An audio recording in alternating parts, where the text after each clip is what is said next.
Ah, Good morning. Spiritual, pati sa spiritual, isang Bisayas ng Dilaw. Ako'y maglilinis ng bang walang mata. Oh, ayan napakalaki. Original yan, ha. Aking lilinisin muna ng lagal. Baka lang mga bunot-bunot. Para malinis yung niya. Ito yung pinakaibabaw, yung walang mata talaga yan, solid yan.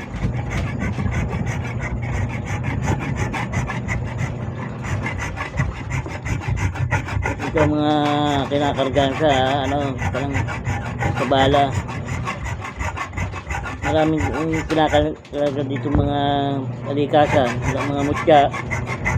Buhay, kung gusto nyo lagyan siya ng tuway-tuway ng tao, yung tuhod, pwede.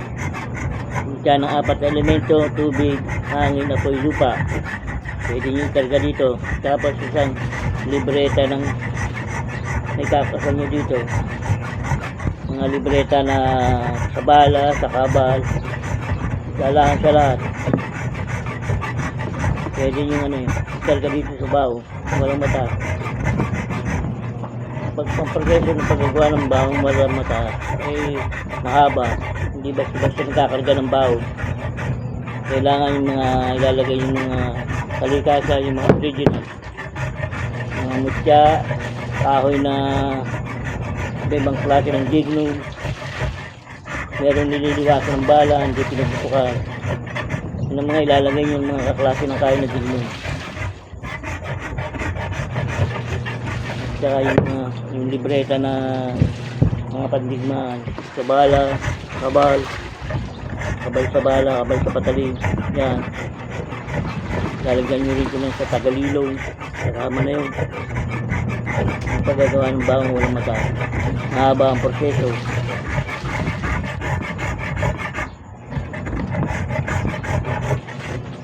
So maglilinis mo na. Ayan yun na ibabaw. Talagang walang mata yan. Solid yan. Tapos ito naman ilalim. Lilinisin ko pa rin.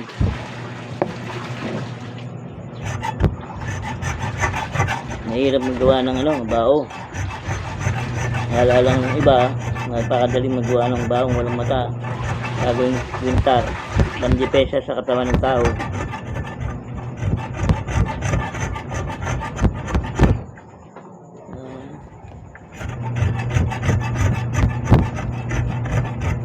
Tapos paggawa na, suko sa gray nyo, dasalan nyo, 49 days nyo, yan. Pagka 49 days, pagbibigyan nyo, tuturuan nyo kung paano ang proseso ng pagdadasal ng bahong walang mata.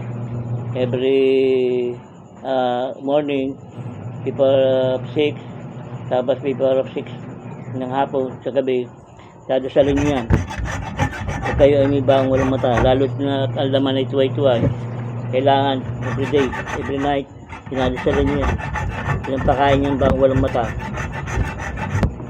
Lahat ng mga klase ng mga anting-anting, kailangan pakain nyo siya ng dasal. Hindi gagawin yung borloloy lang. Kung mo nakakwintas na, wala na kayong blessing, dapat dasalan nyo rin. Pinampakain dyan, para ang gamit nyo ay umaser, lumakas. Pagdating na ikaw ay kailangan ng iligtas ka ng gamit mo.